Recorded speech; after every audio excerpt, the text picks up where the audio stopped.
প্রিয় দর্শক, চলুন এবার কথা বলি পৃথিবীর সবথেকে ভয়ঙ্কর অ্যালার্জি নিয়ে, যার নাম হলো ডার্মোগ্রাফিজম।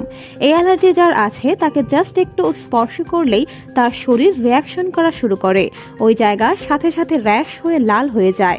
এই অ্যালার্জি পৃথিবীতে শুধু 5% মানুষেরই হয়। এই অ্যালার্জি যার হয় সে মানুষের ভিড়ে খুব অকওয়ার্ড ফিল করে, কিন্তু এই মেয়েটিকে দেখুন, সে তার অ্যালার্জিকে একটু ভিন্নভাবে দেখেছে।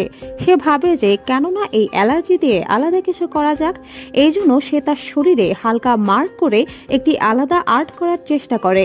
যেমনটা আপনারা দেখতে পাচ্ছেন, সে তার সারা শরীরে অনেক কিছু লিখে এবং বানিয়ে ছবি তোলে, পরে তা আর্ট গ্যালারিতে পাঠানো হয় এবং এই সব ছবি ব্যাপক সাড়া পায়। কারণ নেগেটিভ জিনিস থেকে পজিটিভ কিছু খুঁজে পাওয়ার দক্ষতা সবার মধ্যে থাকে না।